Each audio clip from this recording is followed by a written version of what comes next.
Salut les matons, bienvenue sur la petite chronique de Spyro le Dragon. Matons en argot, ce sont les gardiens de prison. D'ailleurs, j'aurais pu dire ça aussi, ça rimait. Bon, ce sera pour une autre fois. Pourquoi je vous parle de ça, de surveillance? Parce que c'est exactement ce qu'on va tester aujourd'hui. Aujourd'hui, on va tester une caméra de surveillance IP. Il y en a plein de net de ces objets-là, alors quand un fournisseur m'a proposé d'en tester un, je me suis dit, après tout, pourquoi pas? C'est vrai qu'avant, quand on voulait sécuriser sa maison, faire poser une alarme ou ce genre de truc, fallait faire venir un professionnel et ça coûtait super cher. Mais maintenant, avec les objets connectés, on peut installer ça soi-même chez soi relativement facilement. Du moment qu'on sait se servir de ses 10 doigts, on est supposé pouvoir s'en sortir. Et ça se configure très facilement aussi. Alors est-ce que de tels produits tiennent réellement leurs promesses, ou est-ce qu'il vaut mieux faire intervenir un vrai alarmiste? Ça se dit ça, alarmiste? Je vais le dire quand même. Et bien c'est ce qu'on va découvrir dans ce test. C'est parti! Bien, donc l'objet qu'on va tester aujourd'hui s'appelle la Cloud IP Camera. C'est une caméra IP, mais avec la particularité de pouvoir, a priori, en tout cas si j'en crois le nom, se connecter à un cloud. Et c'est surtout pour ça que j'ai accepté de tester cette caméra, parce que les caméras IP, ça existe depuis longtemps. Mais c'est vrai que celle qui se connecte à un cloud, c'est intéressant parce que sans trop de difficultés, sans avoir besoin de paramétrer son routeur, d'ouvrir des ports, de fermer des ports, de mettre des machins et des trucs et des IP fixes et je ne sais quel bazar, là on a juste à se connecter à un cloud et on peut voir ce que voit la caméra. Donc ça devrait être beaucoup plus simple. Et puis je me suis dit aussi que après tout les geeks, même si ça les intéresse pas une caméra IP, quand ils ont chez eux des consoles rétro, des télés, des machins, des trucs et qu'ils veulent surtout pas qu'on vienne leur piquer, eh ben une caméra pour sécuriser la maison, ça peut toujours être utile ma foi.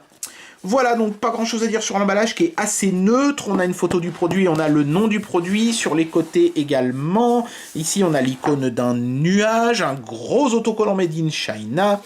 Donc apparemment la marque ce serait Archeer. En tout cas, c'est le nom de fournisseur qui m'a envoyé cette chose. Vous noterez qu'ici, il y a un QR code ainsi qu'un ID et un mot de passe qui seront utiles justement pour vous connecter à distance à votre caméra. Le mot de passe, par défaut, c'est admin. Ça, évidemment, c'est le premier truc qu'il faudra changer. Si l'application mobile de cette caméra est bien faite, elle devrait d'ailleurs nous prévenir qu'il faut changer le mot de passe. Parce que oui, rien n'est pire qu'une caméra qui permet aussi aux voleurs de voir ce qui se passe chez vous. Parce que le mec, il a plus qu'à attendre qu'il n'y ait plus personne pour venir tranquillement vous piller. Voilà, rien en dessous, donc on va directement procéder à l'unboxing. Je découvre quasiment le produit en même temps que vous, hein. J'ai juste jeté un rapide coup d'œil à l'intérieur de la boîte. Donc allons-y. En tout cas, c'est plutôt soigneusement emballé. Donc on a une notice qui est en anglais. Voilà. Elle est plutôt courte, ce qui est plutôt une bonne nouvelle. Donc ça doit être pas trop compliqué à utiliser. D'ailleurs, tout un côté de la notice, c'est pour l'application mobile. Hein. Après, j'imagine que l'autre côté, c'est pour l'installation, la connexion au routeur. Voilà, c'est ça. On a une carte de garantie. La caméra a été fabriquée en février 2016. Donc, c'est relativement récent. Ensuite, on a... Oh là là, il y en a des choses là-dedans. Donc, on a bien sûr la caméra en elle-même. Je vais la mettre sur le côté. On va y revenir dans un instant. On a... Non, ce n'est pas une dose de coke, c'est du silica gel. C'est pour déshydrater, éviter qu'il y ait de la condensation qui se forme à l'intérieur de l'emballage. On a des adaptateurs pour les prises françaises et anglaises, ce qui me laisse à penser que le transfo fourni, lui, doit être en prise chinoise, certainement. Ça doit être ça, le transfo. Voilà, le câble est très long, ça c'est très très bien. Et effectivement, bah voilà, c'est une putain de prise chinoise. Alors l'adaptateur, il est plutôt de bonne qualité. Plus que ce que j'ai l'habitude de voir. Est-ce que ça tient bien? Ah oui, la vache, la connexion est plutôt pas mal. Ouais, ça m'inspire plutôt confiance. Donc ça, c'est plutôt un bon point de départ. Et donc, on a un câble Ethernet pour relier au routeur, qui est un câble plat. Donc ça, c'est plutôt pas mal, parce que ça permet de le pincer, par exemple, dans l'ouverture d'une fenêtre, si vous voulez filmer quelque chose à l'extérieur, puisque la caméra est supposée être étanche. Hein. Voilà, donc bah écoutez, maintenant justement, concentrons-nous sur cette fameuse caméra. Donc vous pouvez constater qu'elle est toute en métal et recouverte d'une peinture anti-rouille très caractéristique qu'on reconnaît parce qu'elle est assez épaisse et assez costaud, ça se voit tout de suite au toucher. Un peu granuleuse aussi, je sais pas si je vais réussir à vous le montrer. Oui, hein, ça se voit quand même un petit peu sur ma superbe caméra HD. On a le logo Archir qui est ici sur le dessus et qui est coupant, putain l'enfoiré, en chrome, voilà, donc faites gaffe de pas vous ouvrir le doigt comme moi. Et puis on peut voir ici l'optique, donc avec toute cette batterie de LED en fait qui sont des LED infrarouges pour permettre à la caméra de filmer dans le noir. Voilà, donc a priori on peut surveiller sa maison aussi de nuit. On retrouve le QR code et les codes qui sont collés directement sur la caméra, ça c'est bien parce que si vous perdez l'emballage, vous y avez quand même accès. Voilà, donc il y a une rotule ici, vous voyez, métallique, hein, tout ça c'est métallique, c'est assez qualitatif, ça pivote à peu près dans tous les sens, donc c'est plutôt pas mal. Ici j'imagine qu'on peut serrer ou desserrer, voilà la fameuse rotule justement, donc pour la rendre plus ou moins rigide. Hop, je vais essayer de serrer un peu plus, ouais c'est ça, voilà, donc ça c'est plutôt pas mal fait. Et puis donc le pied, il y a un gros patin de mousse ici, et donc les 3 trous pour passer les 3 vis. Et vous noterez que le câble passe en fait sur le côté comme ceci, mais j'imagine que si vous percez un trou dans le mur pour passer le câble, vous pouvez aussi passer le câble tout droit. Ça c'est plutôt bien vu. Alors le câble justement, il y a pas mal de choses qui sont fixées dessus. Voilà, il est d'une longueur assez courte, je dirais à peu près 70 cm. Et il se termine par ce gros embout avec donc plusieurs petites prises. La prise pour emmener du jus dans la caméra, la prise Ethernet et un bouton reset qui étonnamment a été déporté au bout du câble et non pas sur la caméra en elle-même. C'est peut-être un moyen de le dissimuler et de compliquer un tout petit peu la tâche aux cambrioleurs. C'est pas idiot, regardez, hein, quand je vous disais que je m'étais ouvert le doigt, hein, c'est un métier dangereux, hein, testeur, hein, regardez ça. Ah, zut alors. Mais qu'est-ce que vous voulez, hein, show must go on, hein, donc eh ben, écoutez, je vais essayer d'installer tout ça et vous montrer un petit peu comment ça marche. Si j'en crois la notice, le software pour Android sur le Play Store s'appelle MIPC. Et quand je recherche MIPC sur mon fidèle téléphone Ligou, hein, qui me sert de télécommande pour mon home cinéma, et aussi pour regarder du porno en douce, MIPC, donc a priori, ce serait celle-ci de chez Kugel.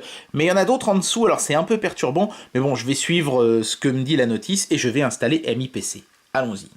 Bien, alors tout de suite, on va procéder à l'installation de la caméra. Pour le moment, je ne l'ai pas fixée au mur, évidemment. Je me suis contenté de la brancher sur le secteur. Je vais faire le setup Wi-Fi, tout simplement parce que, 1, c'est le plus complexe, donc le plus intéressant, et 2, parce que je pense que la plupart des gens qui vont de toute façon installer ce genre de caméra auront pas envie de se faire chier à tirer un câble Ethernet, donc utiliseront certainement plutôt le Wi-Fi.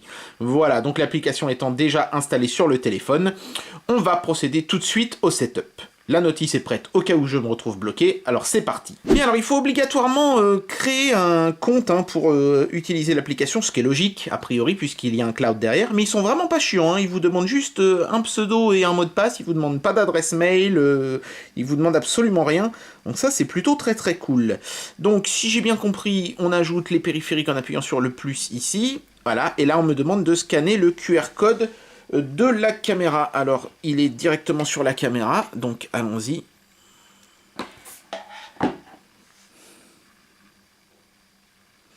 Voilà, donc j'ai l'idée du périphérique, le périphérique n'est pas en ligne, vérifier la connexion en ligne du périphérique. Voilà, donc là, évidemment, ça veut dire qu'il va falloir que je me serve d'un câble Ethernet. Ça, c'est un petit peu dommage qu'on soit obligé de faire le branchement au câble, même de manière temporaire, puisque j'imagine qu'on fera le setup Wi-Fi après coup, mais ça veut dire qu'il faut que vous prévoyez une connexion filaire. Donc ne fixez pas la caméra au mur avant de faire le setup, vous risqueriez d'être emmerdé. Faites le setup avant. Bien voilà, donc une fois que la caméra est installée, hein, chose que j'ai fait hors caméra évidemment parce que c'était compliqué au pied de la Livebox de filmer, vous pouvez voir les images renvoyées par la caméra, pas en temps réel, hein, parce que ce serait beaucoup trop consommateur pour votre bande passante internet, mais à intervalles réguliers vous pouvez configurer, et bien sûr vous pouvez aussi faire en sorte que une photo ou une vidéo soit prise quand il y a du mouvement de détecté. Voilà.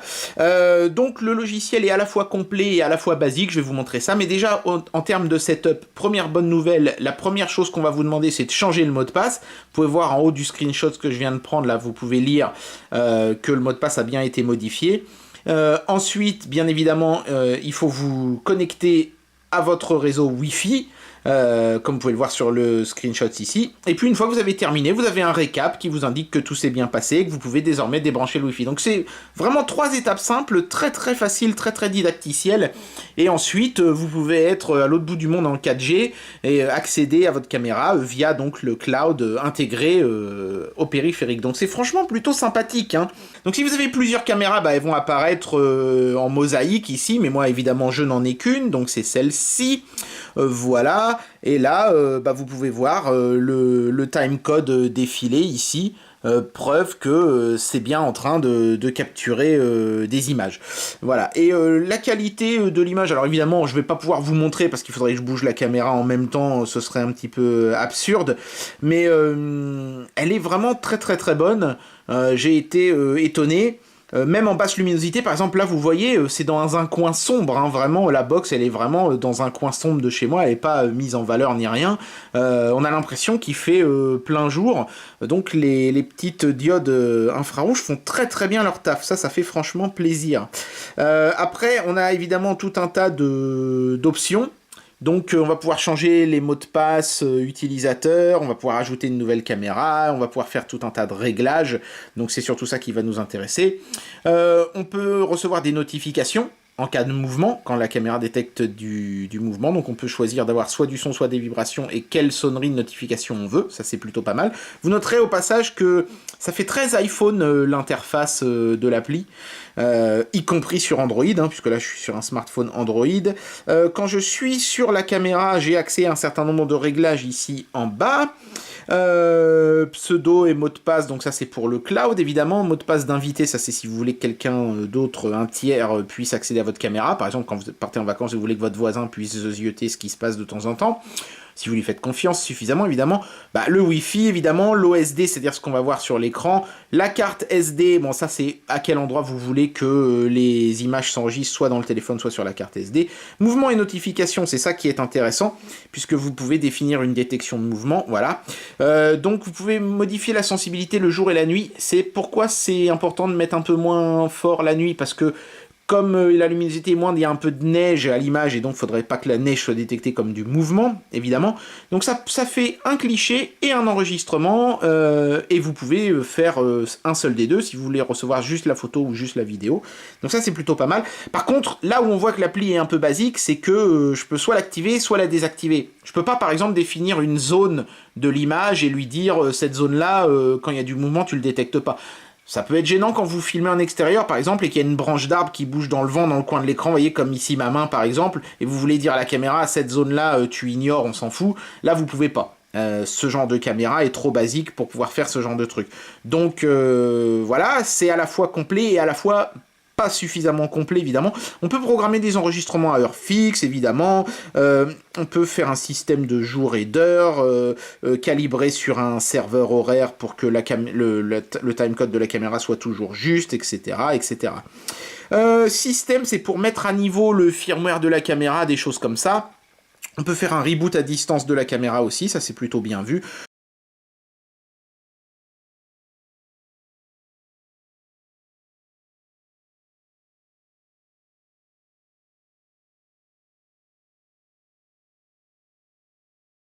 Bien, alors il est temps d'amener une note à ce produit et de conclure cette vidéo.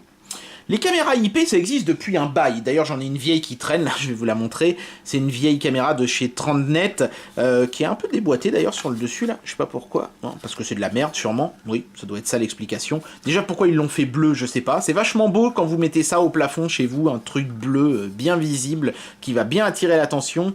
Celle-ci est pas Wi-Fi, mais ça existait déjà à l'époque. Mais le problème de ces caméras-là, c'est qu'elles étaient compliquées à mettre en œuvre. D'ailleurs, vous voyez, j'avais même griffonné une adresse IP au marqueur, parce que c'était le bordel à installer ce truc-là, fallait tout faire soi-même, fallait ouvrir les ports soi-même sur son routeur, il fallait demander à son opérateur, donc Orange, Free et compagnie, une IP fixe. Alors je crois que chez Free elle est systématique, mais chez Orange par exemple elle est payante, donc ça fait quand même un peu chier.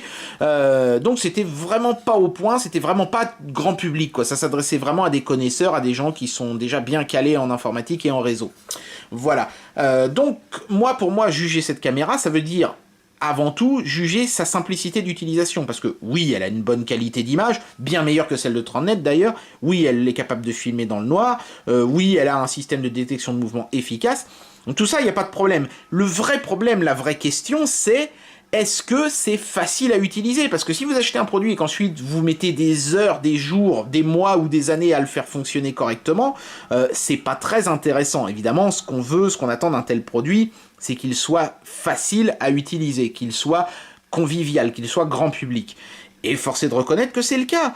Une fois qu'on a compris que la première connexion doit se faire en Ethernet, enfin, il n'y a pas besoin en même temps d'être grand clair, c'est marqué clairement sur l'appli qu'il faut la brancher, la caméra, donc une fois qu'on a fait ce seul et unique effort, j'ai envie de dire, tout est très didacticiel dans l'application, il y a 3 étapes à franchir, 3 écrans à remplir, c'est vraiment très très facile, très très basique. La sécurité est aussi au rendez-vous, puisque l'application exigera de vous de changer le mot de passe à la première connexion, donc ça c'est bien, parce que si vous laissez admin, à peu près tout le monde pourra espionner ce qui se passe chez vous, donc faites quand même gaffe à ça. Un produit qui a été intelligemment conçu, l'application elle est bien faite, elle est traduite en français, il n'y a que son look iOS 6, un peu démodé, un peu moche, et puis surtout hors de propos sur Android, que j'ai pas trop aimé, mais sinon je l'ai trouvé plutôt bien foutu, et le produit est fiable, efficace, avec une bonne qualité de construction en métal et tout, donc il n'y a pas vraiment de gros défauts à cette caméra. Donc je pourrais lui mettre la note de 5, mais à 99 €, je vais être un petit peu sévère quand même, parce que c'est quand même déjà une somme. J'aurais apprécié qu'il y ait plus de fonctionnalités dans l'application, et j'imagine aussi dans le firmware de la caméra, notamment la possibilité d'ignorer une zone en détection de mouvement, chose qui sera utile pour les gens qui vont filmer en extérieur, et où il y a des branches d'arbres qui peuvent bouger avec le vent, des choses comme ça. Voilà, ça manque un petit peu, il y a 2-3 autres choses qui manquent, comme la possibilité de planifier finement, genre dire je veux que ça filme seulement le dimanche et le mercredi de telle heure à telle heure. Là, on peut faire une programmation journalière, c'est-à-dire je filme de telle heure à telle heure, mais on peut pas faire une programmation hebdomadaire, fine, etc. Donc il y a des petits manques, donc pour ça je vais enlever une étoile au produit et lui mettre la note de 4, ça reste une excellente caméra IP, moi je vais aller la fixer à un mur de ce pas, et je suis bien content de pouvoir garder un œil sur ce qui se passe chez moi quand je serai pas là. Et bien voilà, c'était donc le test de cette Cloud IP caméra, une caméra qui devrait pouvoir théoriquement empêcher des petits voyous de venir piller chez vous. J'espère que cette vidéo vous aura plu, et moi je vous dis à très bientôt pour un prochain test. Allez, tchuss!